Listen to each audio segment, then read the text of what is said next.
North America 32 లక్షలకే MBBS ప్రపంచవ్యాప్తంగా గుర్తింపున్న degree.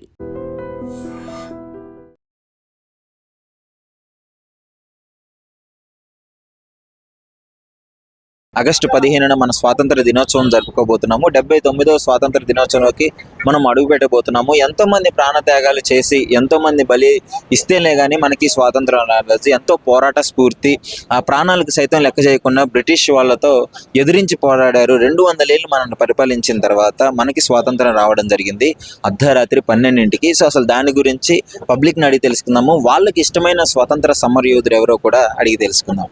నమస్కారం అండి. నమస్తే అండి. చెప్పండి సార్, మనకి రేపు అయితే ఆగస్టు 15 ఎంతో స్పెషల్ డే. మన ఇండియాకే స్వాతంత్రం వచ్చింది కదా. సో 79వ సంవత్సర స్వాతంత్ర దినోత్సవం జరుపుకుంటున్నందుకు నేను చాలా ఇండియాలో పుట్టినందుకు నేను చాలా గర్వపడుతున్నాను. ఈ మట్టి, ఈ నేల, ఈ శ్వాస పీలుస్తున్నందుకు నేను ఎంతో గర్వపడుతున్నాను. ఎన్నో మతాలకి, ఎన్నో ప్రాంతాలకి అనుకూలమైన నా ఇండియా. ఇప్పుడు అలెగ్జాండర్ వాళ్ళ అమ్మ ఒకటి అడిగిందంట, బాబు నువ్వు ఇండియా నుండి ఏది తేపోయినా పర్లేదు, ఇండియాలో నుండి గుప్పిడి మట్టి తీసుకొని రా. ఆ రోజులు ఆమె చెప్పింది. ఎందుకు చెప్పింది? ఇండియా గొప్పతనం, ఆ మట్టిలో సుగంధాలు ఉన్నాయి. మనకి మన దేశం కోసం ఎంతోమంది ఫైట్ చేశారు. అందులో సుభాష్ చంద్రబోస్, రుద్రమదేవి గారు, సర్దార్ వల్లభాయ్ పటేల్ గారు, ఒక్కొక్కరు ఒక్కొక్క వాళ్ళకు నచ్చిన తీరు మన ఇండియాని, మన భారతదేశాన్ని ఎంతో బాగా చూసుకోవాలని, ఎంతో బాగుండాలని, అందరూ కలిసిమెలిసిగా ఉండాలని కోరుకున్నాను. కానీ నాకు ఈరోజు బాధగా ఉంది. ఎందుకంటారంట బాధ? ఈ రోజున యువత గంజాయి మత్తులో దూకిపోతుంది. ఎక్కడ చూసినా గంజాయి ఎక్కువైపోయింది.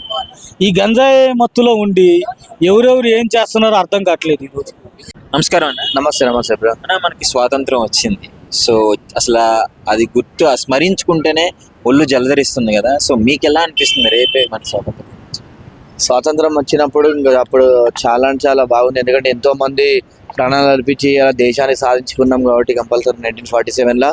అదేవిధంగా స్వాతంత్రం వచ్చినప్పటికి కూడా, ఇప్పటికి కూడా స్వాతంత్రం వచ్చినప్పటికి కూడా ప్రజలలో మాత్రం ఇంకా స్వేచ్ఛ అనేది రాలేదు, ఇంకా ఏమంటారు సరైనటువంటి సమానత్వం రాలేదని చెప్పేసి అనుకుంటున్నాను. నమస్కారం అండి. నమస్కారం. సో రేపైతే మనకి స్వాతంత్ర దినోత్సవం. అంటే మీకు ఏమనిపిస్తుంది? మనకు స్వాతంత్రం వచ్చిన తర్వాత ఇది 79వ స్వాతంత్ర దినోత్సవం మనం జరుపుకోబోయేది ఎలా అనిపిస్తుంది? ఎలా అనిపిస్తుంది అంటే 79వ స్వతంత్రం అయినా కూడా మనకు స్వతంత్రం వచ్చినట్టే అనిపించట్లే. మన దేశం కోసం, మన భారతీయుల కోసం ఎంతో మంది ప్రాణత్యాగాలు చేశారు కానీ దాన్ని వినియోగించుకోవట్లేదే. మన రాజకీయ నాయకులు నా పార్టీ నీ పార్టీ అని కొట్టుకోవటం, ఒకళ్ళ మీద ఒకళ్ళు రుద్దుకోవటం తప్ప మన దేశానికి చేసేది ఏముంది? మన దేశం కోసం సోల్జర్స్ ఏమో అక్కడ నానా తిప్పలు పడుతున్నారు, ప్రాణత్యాగాలు చేస్తున్నారు, ఇప్పటికీ చేస్తూనే ఉన్నారు. మన భారతీయులు ఎంతో మంది ఆడ చంపేసిన, పాకిస్తాన్లు చంపేసినా కూడా మన కోసం ప్రాణం పెట్టి మన సోల్జర్స్ ఆడ మన దేశాన్ని కాపాడతారు. ఇక్కడ మనం ఏం చేస్తున్నాం? మనం ఎవడు ఇష్టం వచ్చినట్టు వాడు పరిపాలన చేసుకుంటున్నాం. నా ఇష్టం వచ్చినట్టు నేను దోసుకుంటున్నా, ఇష్టం వచ్చినట్టు నువ్వు దోసుకుంటూ వచ్చిన రాజకీయ నాయకులు ఎవడు మంచి చేస్తుండేడా? ఏడేసింది ఆడనే ఉంది. ఈ ఆనించి వచ్చినట్టు అప్పుడు స్వతంత్రం ఆనించి వచ్చినట్టు అన్నిటికీ తట్టుకొని మన దేశాన్ని కాపాడుతున్నారు. మన సైనికులు అక్కడ ఎండ వాన అనక అన్ని కాపాడుతూనే ఉన్నారు. బాగానే మన కోసం కాపాడుతున్నారు వాళ్ళు. మన రాఖీ పండుగ వచ్చింది, మన సోదరులకి ఏమైనా రాఖీలు కట్టారా? వాళ్ళు అది కూడా లేకుండా వాళ్ళు లాండే సెలబ్రేట్ మన కోసం చేస్తారు కానీ మనం ఏం చేస్తున్నాం వాళ్ళ కోసం? మనం ఏం చేస్తున్నాం? ఎంతసేపు ఉన్నా నీ పార్టీ గెలిచిందా, నా పార్టీ ఏం చేసింది, నీ పార్టీ ఏం చేసింది, నువ్వేం చేసినావు, నేనేం చేసినా, నువ్వేం దోసుకున్నా, నేనేం దోసుకున్నా, అదే కానీ ఇంకేమన్నా ఉందా? ఏముంది? మంచి చేసుకోవాలిగా. ఇప్పుడు ఆయన చేసిన మంచి ఏందో, నువ్వు వచ్చినాక నువ్వు చేసిన మంచి ఏందో చూపి, అది సరిపోతుంది. నువ్వు ప్రజలకు నువ్వెంత చేస్తున్నావో నువ్వు చూపి, ముందు చేసిన ఆయన ఎంత చేసిండో ఆయన పట్టుది. అది లేదుగా. అప్పుడు స్వాతంత్రం ఆయన వచ్చినట్టు. బ్రిటిష్ నుంచి మనం తప్పించుకొని రాజకీయ నాయకుల చేతిలో బానిసలుగా మారిపోయామని అంతే. ఆడ తప్పించుకుంటే ఏడు జిక్కిను మన భారతీయులు. ఇప్పుడు మన రాజకీయ నాయకుల చేతుల్లో జిక్కిను. ఎవడిష్టం వచ్చినట్టు వాళ్ళు దోసుకోవటం, ఎవడిష్టం వచ్చినట్టు వాళ్ళు జెండాలు ఒక్కటం. అదే కానీ పేదవాడిని ఎవరు కాపాడుతారు? ఏడిచ్చి ఏడున్న పేదవాడు ఆడనే ఉండగా మరి అప్పుడు ఇంకా మన స్వతంత్రం వచ్చినట్టు ఏడిచ్చి మన దౌర్భాగ్యమే కదా. మనం చేసుకున్న దౌర్భాగ్యం మనమే మళ్ళీ చేతులు ఇచ్చి జెండాలు ఊపుతాం. నీ పార్టీ నా పార్టీ అని మనుషులు చచ్చిపోతారు అవతల. నీ పార్టీ ఇప్పుడు జరగట్లేవు, వాళ్ళు గుర్తున్నాయి, పంటలు లేవు, పైరులు లేవు, జరగట్లేదు, వెళ్ళట్లేదు, దేశాలు కొట్టకపోతున్నాయి. దాని గురించి కాదు అసలుకి. ఎంతసేపు ఉన్నా నీ పార్టీ గెలవాలి, నా పార్టీ గెలవాలి. ఇప్పుడు ఆయన బాగానే ఉంటారు, మధ్యలో కొట్టుకొని వచ్చేవాళ్ళు చచ్చిపోతారు. ఇక మీకు నచ్చిన మన దేశం కోసం పోరాడి ప్రాణత్యాగం చేసిన వారిలో మీకు ఎవరంటే ఇష్టం? మన గాంధీజీ గారు, మన ఝాన్సీ రుద్రమ్మదేవి, మరి మన అల్లూరి సీతారామరాజు, ఇంకా చాలా మంది ఉన్నారు. నాకు పేర్లు రాదు, చెప్పటం పలకటం రాదు కానీ మన దేశం కోసం ప్రాణత్యాగాలు చేసిన వాళ్ళు చాలా మంది ఉన్నారు. కానీ ఇప్పుడు ఎవరు ఉన్నారు? మన దేశాన్ని చేసి పక్క దేశాలలో పెడతాను, అప్పులకు తాకట్లో పెడతాను. చేసేది ఎవరు? ఇంకా స్వాతంత్రం వచ్చిందని ఏంచి అనుకోవాలి మనం? చెప్పు. సగటు మధ్య తరగతి మనిషికి స్వాతంత్రమే లేదు అసలుకి, ఎవరికీ లేదు. ఉండోడికే ఉంది స్వాతంత్రం, ఇంత డబ్బు ఉండోడికే ఉంది, లేనోడికి అసలు లేనే లేదు. మరి ఇంకా అప్పుడు మనకు స్వాతంత్రం వచ్చినట్టు ఆడింది అది. Hi madam. హాయ్ అండి. మనం ఎంతో కష్టపడి సాధించుకున్న స్వాతంత్రం రేపు ఎలా అనిపిస్తుంది మీకు? చాలా ఈరోజు ఇంత అద్భుతంగా మనము ఎవరి కంట్రోల్లో లేకుండా ఇంత మంచిగా మనము మన ఫ్రీడమ్ కొద్ది మనం ఉంటున్నామంటే వాళ్ళు పెట్టిన భిక్షే మనకి. So I'm very grateful. So వాళ్ళందరికీ ఇంకోసారి మనం చాలా థ్యాంక్ఫుల్గా మనం అందరం గుర్తు చేసుకుంటూ హ్యాపీ 79th ఇండిపెండెన్స్ డే అండి అందరికీ. Thank you so much. ఒక్కొక్కరిది ఒక్కొక్క వీరగాథ, ఎంత ఇన్స్పిరేషనల్ అంటే మన అది వింటేనే ఒళ్ళు జలదరించిపోతుంది కదా. సో ఈ టైంలో మీకు ఎలా అనిపిస్తుంది? మీకు నచ్చిన ఫ్రీడమ్ ఫైటర్ ఎవరు? ఓకే, గాంధీ తాత తను శాంతి కోసం అని ఒక చెంప కొడితే ఇంకొక చెంప చూపించామని చెప్పారు, అలా చెప్పారు. సో అంత కరుణ ఉండడము, అంత పేషెన్స్, ఈవెన్ వాళ్ళు మనకి శత్రువులు వచ్చి మనల్ని ఇంత ఆపోజిట్లో ఉన్నా కానీ ఆయనకు అంత పేషెంట్గా రియాక్ట్ అవ్వకుండా శాంతితో గెలవాలి అనేది, అహింసతో గెలవాలి అనేది చాలా నచ్చింది ఆయన దగ్గర. గాంధీ తాత అంటే నాకు చాలా థ్యాంక్ఫుల్గా ఉంటాను ఆయన కోసం. సో మనందరం ఇలా ఉన్నాము అంటే అలాంటి ఎందరో మహావీరులు వాళ్ళ ప్రాణాలు కోల్పోయారు కాబట్టి మనం ఇలా ఉన్నాము. So yes. So thank you so much. Thank you. నామా లేదు అంటే లేదనే చెప్పాలి. ఎందుకంటే ప్రతి చోట లంచం అని ఉంది.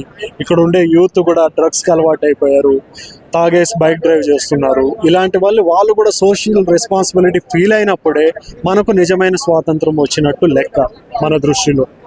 సో మన గవర్నమెంటే ఎంత పని చెత్త మన కింద పడేస్తే చెత్తగా పేరుకుపోతుంది. మన దేశం ఎప్పుడు ఎదుగుతున్న దేశంగానే మిగిలిపోతుంది.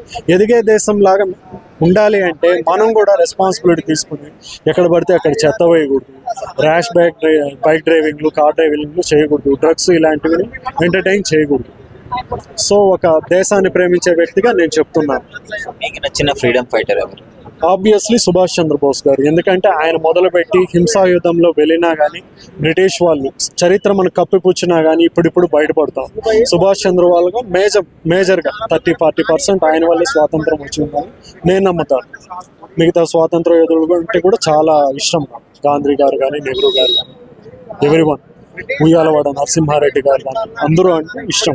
వాళ్ళందరూ పోరాడటం వల్లే, వాళ్ళ ప్రాణాలు త్యాగాలు చేయడం వల్ల, రవీంద్రనాథ్ ఠాగూర్ లాంటి వాళ్ళు వాళ్ళ గేయాలు రచించారు కాబట్టి మనకి భారతదేశానికి స్వాతంత్రం వచ్చింది. భయ కొంచెం లోగో పడుకున్నది. ఓకే, నమస్కారం అండి. నమస్కారం అండి. నా పేరు షేక్ నాసర్ అలీ.